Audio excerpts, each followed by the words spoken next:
Hello friends, எல்லாருக்கும் வணக்கம். Welcome back to our channel variety. இன்னைக்கு நாம பார்க்க போற ரெசிபி மீல் மேக்கர்ல ஒரு சுவையான கோலா உருண்டை எப்படி செய்யறதுன்னு தான் பார்க்க போறோம். வீடியோவை பார்க்கறதுக்கு முன்னாடி நம்ம சேனலை நீங்க இன்னும் சப்ஸ்கிரைப் பண்ணலைன்னா சப்ஸ்கிரைப் பண்ணிக்கோங்க. பக்கத்துல இருக்கிற பெல் சிம்பலையும் கிளிக் பண்ணிக்கோங்க. இப்போ வாங்க வீடியோவை பார்க்கலாம். மீல் மேக்கர் வேக வைக்கிறதுக்கு கடாயில தண்ணி ஊற்றி வச்சிருக்கேன்.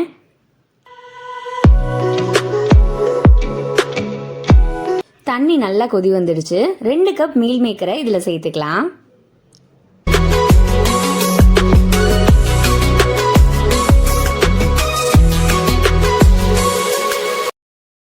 இதில் 2 ஸ்பூன் பால் சேர்த்துக்கிறேன். பால் எதுக்காக சேர்க்குறோம்னா மீல் மேக்கரில் ஒரு வாசனை வரும், அது சிலருக்கு பிடிக்காது. அந்த ஸ்மெல்லை எடுக்கிறதுக்காக தான் பால் சேர்த்துக்கிறோம்.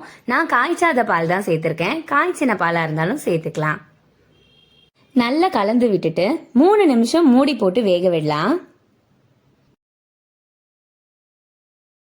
மீல் மேக்கர் நல்லா வெந்துட்டு இப்போ இதை வடிகட்டி எடுத்துக்கலாம்.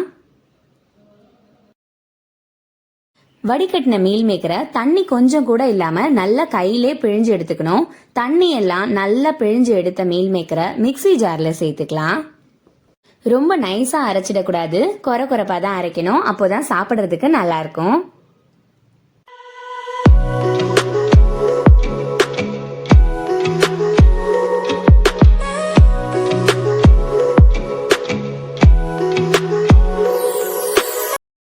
இந்த மாதிரி கொரப்பா அரைச்சி எடுத்துக்கணும்.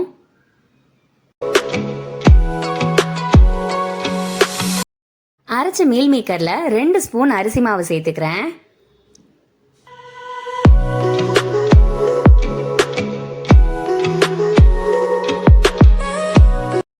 1/2 ஸ்பூன் சோள மாவு,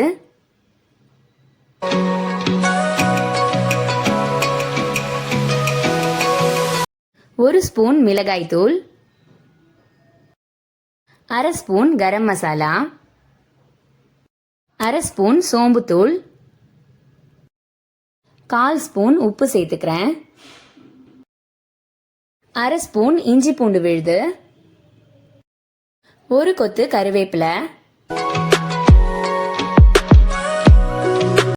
1 கைப்பிடி பொடியா நறுக்கின கொத்தமல்லி சேர்த்துக்கிறேன். நல்லா கலந்து விட்டுட்டு கையாலே நல்லா பிசைஞ்சுக்கணும்.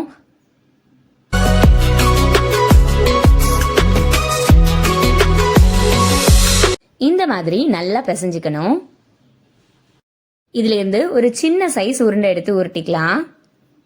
பெரிய சைஸா உருண்டை பிடிச்சா உள்ள சரியா வேகாது, அதனால கொஞ்சம் சின்ன சைஸா தான் உருட்டிக்கணும். இந்த மாதிரி எல்லா உருண்டையும் ரெடி பண்ணி வச்சுக்கலாம்.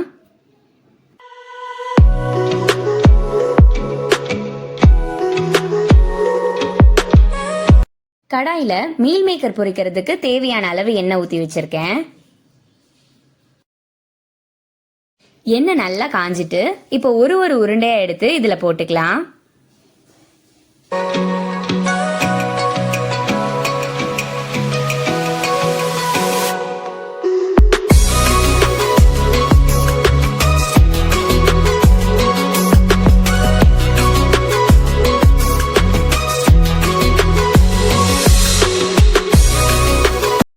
ஒரு நிமிஷத்துக்கு அப்புறம் திருப்பி விட்டுக்கணும். மீடியம் ஃப்ளேம்லேயே நல்லா வேக விடணும், அப்போதான் உள்ள நல்லா வேகும்.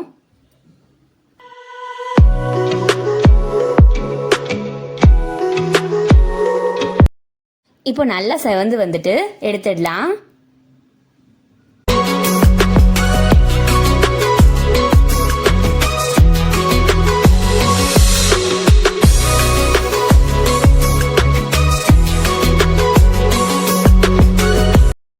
சுவையான மீல் மேக்கர் கோலா உருண்டை ரெடி. இதை ஈவினிங் ஸ்நாக்ஸா செஞ்சு கொடுத்தீங்கன்னா குட்டீஸ்ல இருந்து பெரியவங்க வரைக்கும் ரொம்ப விரும்பி சாப்பிடுவாங்க. ஓகே ஃப்ரெண்ட்ஸ், இந்த ரெசிபியை நீங்களும் ட்ரை பண்ணி பாருங்க. வீடியோ பிடிச்சிருந்தா லைக் பண்ணுங்க, கமெண்ட் பண்ணுங்க. இந்த வீடியோவை உங்க ஃப்ரெண்ட்ஸ் அண்ட் ஃபேமிலிக்கும் ஷேர் பண்ணுங்க. அடுத்த ஒரு இன்ட்ரெஸ்டிங் வீடியோல மீட் பண்றேன். நன்றி, வணக்கம், பாய் பாய்.